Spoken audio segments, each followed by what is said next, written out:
और अभी के जो बब्बर शेर बन रहे हैं, तो राहुल को भी आपने देखा है कि किस प्रकार से विदेशी शक्तियों के कठपुतली बनकर वो काम करते हैं। 1954 में नेहरू ने किस प्रकार से बिना किसी रिवाज के तिब्बत में भारत के अधिकार को चीन को सौंप दिया। नेहरू गांधी परिवार के कंप्रोमाइज स्टोरी को मैं आपके सामने रख रहा हूँ। किस प्रकार से गांधी परिवार का कंप्रोमाइज मिशन चलता रहा, देश की जनता के कंप्रोमाइज कर हमेशा अपने हितों की रक्षा पर कैसे पूरा नेहरू गांधी परिवार काम किया है, मैं उसकी जानकारी थोड़ा आपसे साझा कर रहा हूँ। एक समय था जब नेहरू जी ने खुद कहा था कि 45 करोड़ जनता मेरे लिए लायबिलिटी है। इस एक प्रधानमंत्री के रूप में ये शब्द कितना बड़ा धोखा है देश की जनता के साथ, और उनका किस प्रकार से संबंध रहा विदेशी ताकतों के साथ वो हम सबको ही जानते हैं।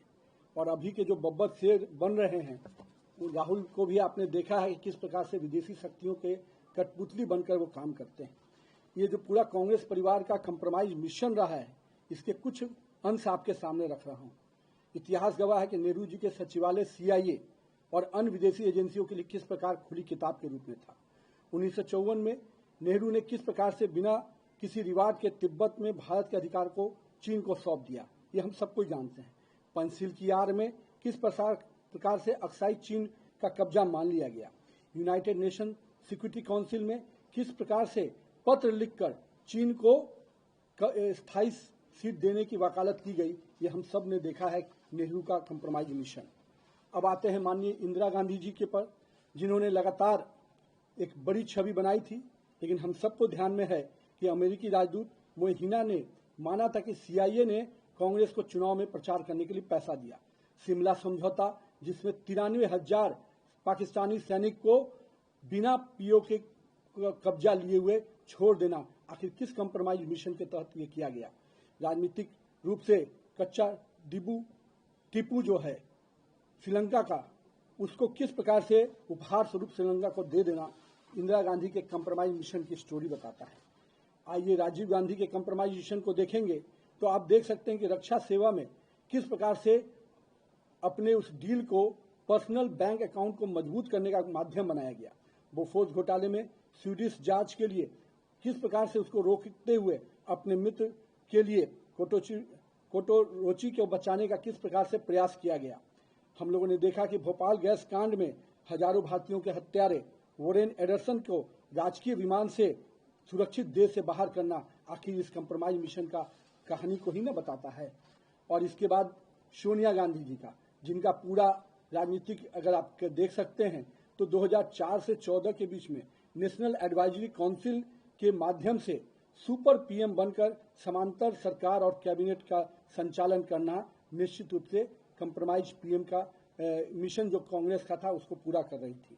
और आप उसी कालखंड में आपको ध्यान में होगा, राजीव गांधी फाउंडेशन को चीन की सरकार और जॉर्ज सोरोस के नेटवर्क से फंडिंग कराना, किस कंप्रोमाइज मिशन के तहत ये काम किया गया।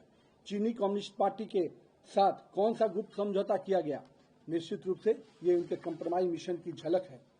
अब आते हैं जो निगेटिव पॉलिटिक्स के पोस्टर बॉय हैं, राहुल गांधी जी 247 से अधिक विदेशी यात्राएं किए, पर उनमें से अधिकांश यात्राओं को सुरक्षा एजेंसियों को उसकी जानकारी नहीं देना, आखिर किस कंप्रोमाइज मिशन के तहत हो रहा था। विदेश जाकर भारत विरोधी इल्हान अमर और सोरोस जैसे करीबियों से मिलना और उनके इशारे पर भारत में ओछी राजनीति करना, ये किस मिशन के तहत हो रहा था। हम लोगों ने देखा था लद्दाख के सेंसिटिव बॉर्डर एरिया में भी किस प्रकार से शाकिर मेराली जैसे विदेशी नागरिकों के साथ घूमना, जिसका पूरा कैरियर सोरोस समर्थित पूंजीपतियों के जो चीनी और पाकिस्तानी एजेंसियों का पैसा देने का काम करता है, उन एजेंसियों के साथ जिसका मिली भगत है, उसके लिए आप काम कर रहे थे। ये दिखता है कि राहुल गांधी की पूरी राजनीति कंप्रोमाइज लीगेसी को ही आगे बढ़ाने वाली रही है, जिसके अंतिम दूत बनकर राहुल गांधी सामने नजर आ रहे हैं। और दूसरी ओर पूरे कांग्रेसियों की जो अराजकतावादी मानसिकता को राहुल गांधी लगातार आगे बढ़ा रहे हैं, वो दिखता है कि राजनीति की जो कंप्रोमाइज एटीट्यूड रहा है उनका, पहले देश की हितों को कंप्रोमाइज करना, देश की राजनीतिक दिशाओं को कंप्रोमाइज करना, और मैं तो कहता हूं कि बड़े पैमाने पे जो युवाओं का एक सकारात्मक सोच आगे बढ़ने की बात आती है, जो देश आज सबसे बड़ी युवा आबादी के साथ खड़ा है, उस युवाओं को भी गलत रास्ते पर भटकाने का काम कोई कर रहा है, तो ये सोनिया, राहुल और जो कंप्रोमाइज मिशन के तहत चल रहा है भारत के लिए, वो निश्चित रूप से हम सबको सचेत होने की बात है। और मैं तो मानता हूं कि भारत की जनता इनके कंप्रोमाइज मिशन को समझ चुकी है। ये देश के हितों के साथ कोई भी समझौता कर सकते हैं। इसके लिए देश की जनता उनको अभी आने वाले समय में भी सजा देगी, तब जाके इनको समझ में आएगा। भारत बज़ लाइव, हर खबर में भारत।